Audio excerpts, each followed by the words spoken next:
for the majority of my life, I grew up in South Dakota, there's not many Asians in South Dakota. So I was often left out of many activities, or even when I was included, I'd be like that Asian kid. From South Dakota to Boston, it was a big change because it was almost like I had to put down the barriers that I had erected around myself in South Dakota. And then once I got into Boston, I felt like I could change my personality to be like who I truly was. And I felt like people accepted that for what I was. Do you think those obstacles, like as you were growing up, like still affect you to this day? And like have they like shaped who you are today, and how so, like specifically, I suppose? If there was things that affected me, it'd be more subconscious and I still wouldn't be able to notice. That's fair. I think the way that I'm being shaped from my time in South Dakota is I try to treat people the way that they treat me. So, for example, let's say there was someone who everybody hated, or there was a reputation that preceded them. A lot of people, they would follow the guidance of their friends, be like, oh, they'll go along with this, say he's a bad person or whatever that might be.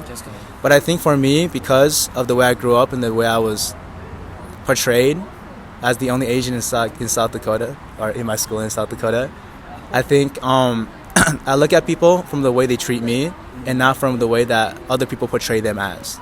I had that phase where I truly like just didn't want to be like Asian. Like I just wanted to be white, you know?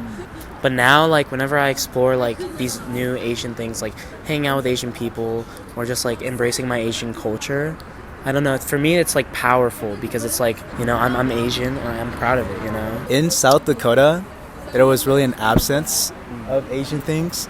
So even though I went looking for things to do that were like, not Asian in particular, but things that related to my culture, I couldn't find them. Yeah. It was really hard. Like even, like my parents, we ran a Chinese restaurant, but we ran an American Chinese restaurant. Okay. So it felt like my culture, even in that way, was tainted by something that wasn't authentic. You had to adapt. Yeah, so I had to adapt to that too. So it was really hard. But then when I came to Boston, I drank, I don't know, like it sounds so stereotypical, but like when I drink boba tea for the first time, like an American and Asian thing, or when I tried all these different restaurants that I didn't get to try in South Dakota, it felt really nice. It felt like I was like back at home. For us, it's a big step, but for other people, it's just like a normal part of their life. They drink it like every 3 days, every 2 days. The first time I drank boba, I was like, oh my god, this shit is fire. Where has this been my entire life? Yeah. I mean, I think something so small like that, though, like speaks volumes of just like, I don't know, like the complete variance, like where you grow up as like an Asian American.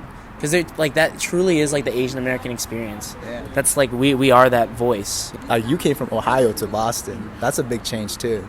Asians are perceived as like basically white, and it's because like no longer as a minority, because this like oppression, like systemic oppression upon us has been almost considered as like non-existent, even though we're prime examples of it still existing.